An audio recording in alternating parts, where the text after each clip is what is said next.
Saludos, en esta cápsula trabajaremos con la ley de conservación de momentum angular.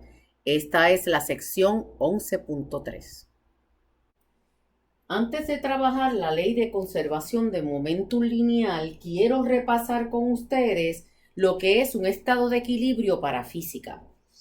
Recuerden, la primera ley de Newton establece que si un objeto se mueve con velocidad constante o se encuentra en reposo, el objeto va a permanecer en este estado a menos que una fuerza neta externa actúe sobre él.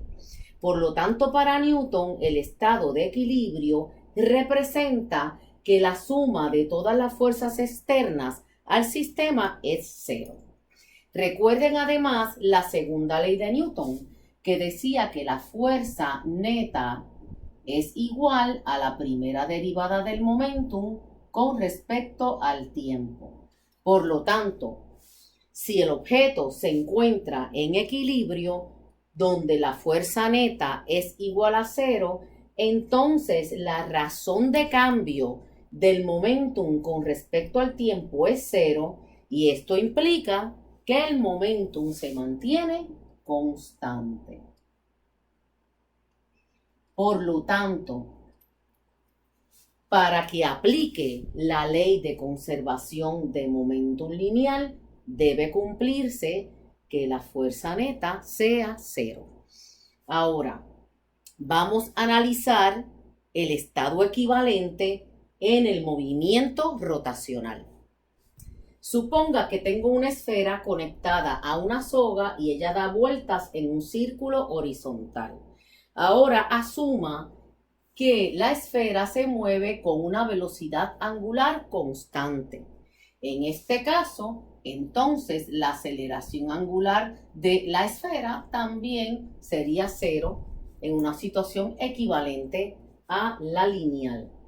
Recuerden además que si la aceleración angular es cero, entonces el torque neto sobre la esfera también es cero.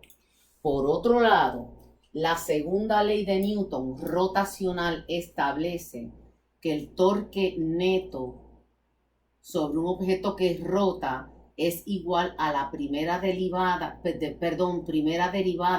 de L del momentum angular con respecto al tiempo. En este caso, donde la velocidad angular es constante y el torque neto es cero, entonces la razón de cambio de L con respecto al tiempo sería cero, y lo que implica entonces es que el momentum angular se mantiene constante. Por lo tanto, la condición para que aplique la conservación de momentum lineal es que el torque neto sea igual a cero.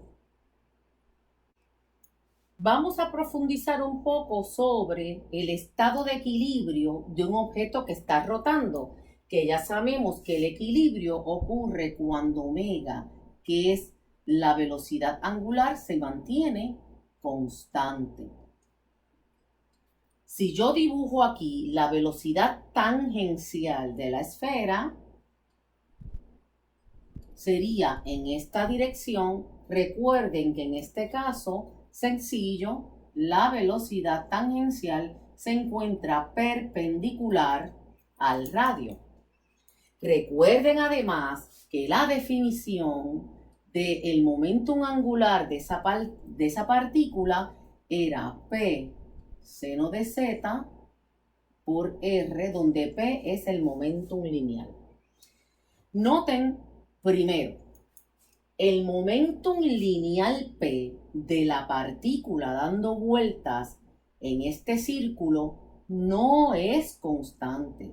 Noten que P, que apunta en la misma dirección que V, se obtiene multiplicando la masa de la esfera que da vueltas en el círculo por la velocidad. Este momentum lineal no es constante. No es constante por la sencilla razón que la velocidad tangencial está cambiando de dirección continuamente.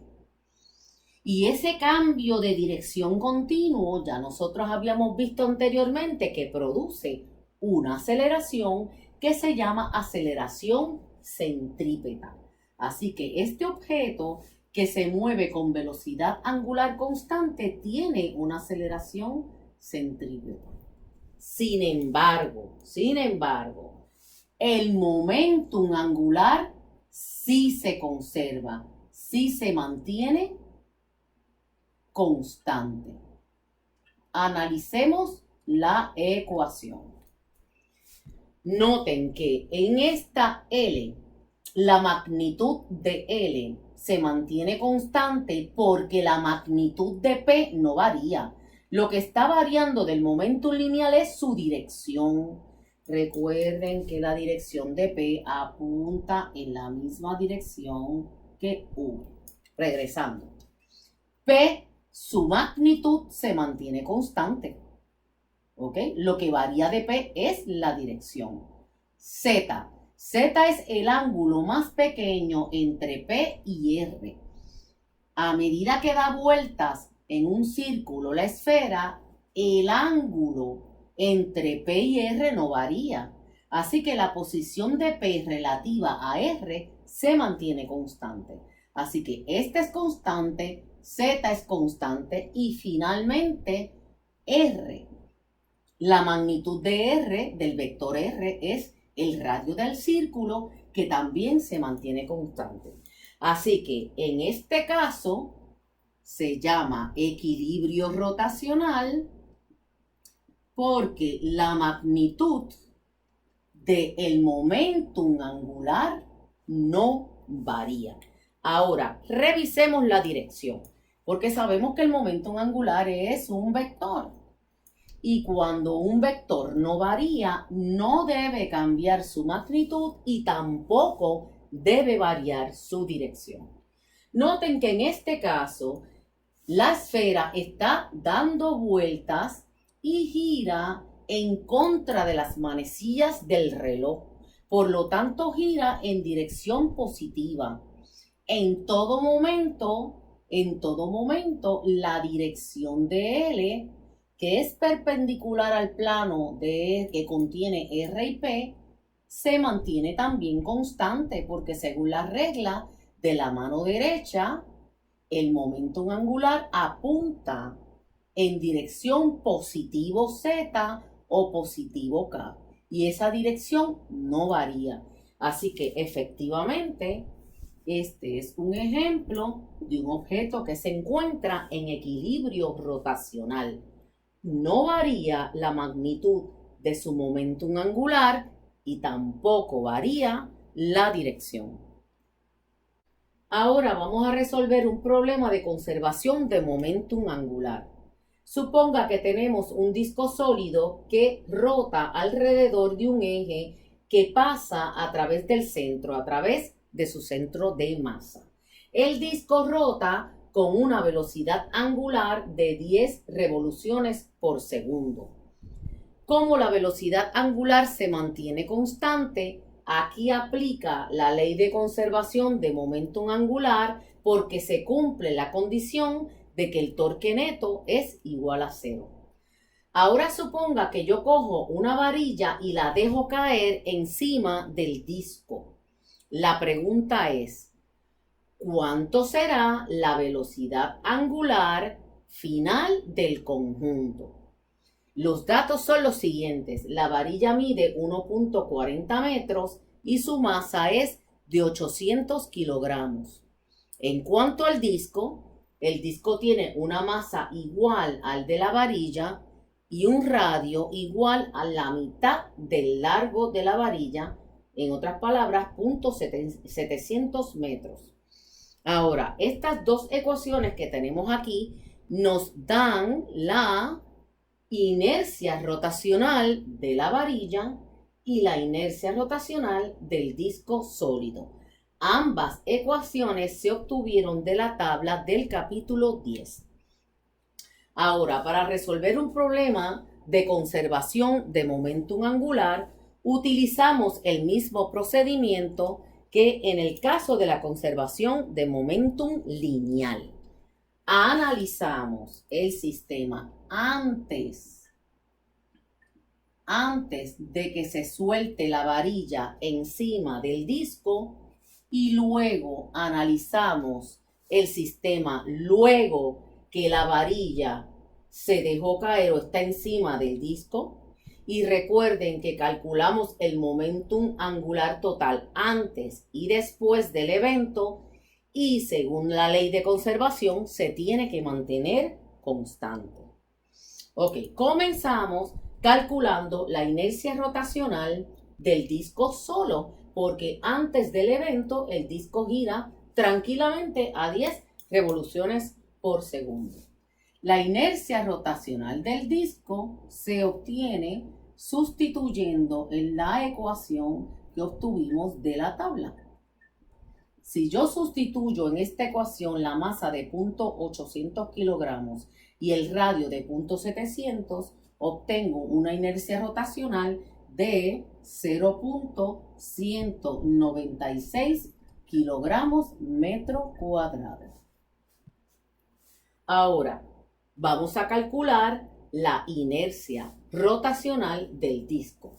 La inercia rotacional del disco, vamos a colocar aquí antes de que le caiga la varilla encima, sería la multiplicación de su inercia rotacional por la velocidad angular. Y se obtiene sustituyendo 0.196 kilogramos metro cuadrado por la velocidad angular, que es 10.0 revoluciones por segundo. Y de esta manera obtenemos el momentum angular antes de que la varilla caiga sobre el disco. El momentum angular antes de que la varilla caiga sobre el disco sólido es 1.96 kilogramos metro cuadrado revolución entre segundo. Ahora analizamos el sistema después que la varilla cae encima del disco. La inercia rotacional de el sistema, la inercia rotacional total sería la inercia rotacional de la varilla más la inercia rotacional del disco sólido, porque ahora es un sistema que consiste de dos cosas. Cuando yo utilizo las ecuaciones de la tabla para calcular la inercia de la varilla, ya yo calculé la inercia del disco, me da 0.131 kilogramos metro cuadrado para el caso de la varilla. Para el caso del disco duro, ya yo había calculado y me había dado 0.196 kilogramos metro cuadrado, y esto en total me da una inercia de 0.327 kilogramos metro cuadrado como la inercia total del sistema. Recuerden que yo calculé la inercia de la varilla y la inercia del disco duro utilizando las ecuaciones de la tabla del capítulo número 10. Ahora ya estamos preparados para escribir la ecuación del momentum angular total después que la varilla cae encima del disco. Recuerden que cuando la varilla está ya encima del disco, ambas cosas giran a la misma vez y con la misma velocidad rotacional, angular rotacional. Por lo tanto, yo puedo escribir aquí que el momentum angular después es inercia total por la velocidad angular final del sistema. Ahora, como el momentum angular se conserva, yo puedo escribir que el momentum antes tiene que ser igual al momentum angular después que la varilla cae encima del disco. Como el valor antes de que la varilla caiga es 1.96 kilogramos metro cuadrado revolución entre segundo, eso yo lo igualo a 0.327 kilogramos metro cuadrado, que es la inercia total, después multiplicado por la velocidad angular, y voy a despejar entonces por omega final para obtener la velocidad angular del sistema. Despejando por la velocidad angular final, tenemos que es 1.96 kilogramos metro cuadrado revolución entre segundo, dividido entre la inercia total, obteniendo un valor de 5.99 revoluciones por segundo. Como podemos observar, la masa del sistema ha aumentado, por lo tanto, por conservación angular, la velocidad angular final del sistema se reduce de 10 a aproximadamente 6 revoluciones por segundo.